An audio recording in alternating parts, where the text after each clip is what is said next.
बिहार में आर्मी से जुड़े लोगों को भी शराब पीने पर गिरफ्तार कर जेल भेज दिया जाता है, जबकि आर्मी के कल्चर में ही शराब पीना होता है, उनके कल्चर में ही वाइन होता है। इसके अलावा जो गरीब मजदूर दिन भर मजदूरी कर थक जाता है, शाम में 250 मिलीलीटर शराब पीकर सोना चाहता है, उसे भी सरकार गिरफ्तार कर जेल भेज रही है। और शराबबंदी की वजह से सबसे ज्यादा दलित गरीब लोग ही जो मजदूरी कर जीवन यापन करते हैं, वही लोग इस वक्त जेल में हैं।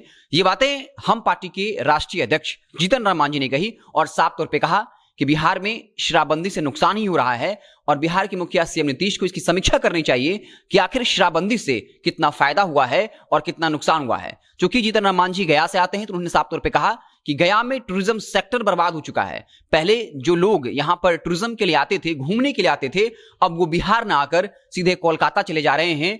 और ये होटल टूरिज्म या पूरे अगर टूरिज्म इंडस्ट्री की बात करें तो वो तबाह हो चुका है। गया में टूरिज्म अट्रैक्शन की वजह से जो लोग होटल कारोबार से जुड़े हुए थे, उनकी हालत पतली हो गई है। और ये भी कहा कि बिहार में अवैध कारोबार का नेटवर्क खड़ा हो चुका है, वो भी हजारों करोड़ का।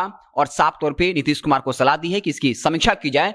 उन्होंने यहां तक कह दिया कि शराब को लेकर उन्हें 1991 वाला यानी 1991 का कानून पसंद है, क्योंकि उस कानून में साफ उल्लेख है कि अगर कोई शराब पीकर सार्वजनिक जगह पर उपद्रव करता है, बवाल काटता है, तो उसकी गिरफ्तारी हो, उस पर कार्रवाई हो, तो वो कानून बढ़िया था। अगर ये कानून है ही तो फिर शराबबंदी का कोई भी औचित्य नहीं है। तो साफ तौर पर जीतन राम मांझी ने शराबबंदी को लेकर एक बार फिर से सवाल या निशान खड़ा कर दिया है। आपको बता दें कि सीएम नीतीश अपनी बात पर अडिग है। उन्होंने साफ तौर पर कहा है कि न हम शराब किसी को पीने देंगे और नहीं शराब लाने देंगे। हालांकि जिस तरीके से हजारों ट्रकें जो हैं वो आती रही हैं, वो बताता है कि बिहार में शराबबंदी की क्या स्थिति है। हालांकि सीएम नीतीश महात्मा गांधी के एक बयान का जिक्र करते हुए कहते हैं कि महात्मा गांधी ने कभी कहा था कि अगर मुझे एक दिन के लिए तानाशाह बना दिया जाए तो मैं पूरे विश्व के शराब खाने को बंद कर दूंगा। लेकिन सवाल यह भी उठता है कि आखिर सीएम नीतीश को महात्मा गांधी की याद 2015 में क्यों आई? 2005 में जब वो सत्ता में आए थे, उसके बाद हर गांव में, हर पंचायत में बाकायदा लाइसेंस बांट दिया था शराब बिचवाने का। क्या उस वक्त वो महात्मा गांधी को नहीं मानते थे? क्या वो किसी और महापुरुष को मानते थे जिनका ये मानना था कि हर जगह शराब खुलवा दिया जाए? तो कहीं ना कहीं अब सीएम नीतीश इस बात को लेकर घिर रहे हैं कि ये सब कुछ जो है वोट बैंक का मसला है। शराबबंदी लागू होने के 5 साल बाद हाल ही में 16 नवंबर को जब समीक्षा बैठक हुई थी, उस वक्त सीएम नीतीश ने मीडिया में एक बयान दिया कि आखिर हजारों ट्रक जो शराब है वो अलग अलग राज्यों से बिहार में कैसे प्रवेश करता है।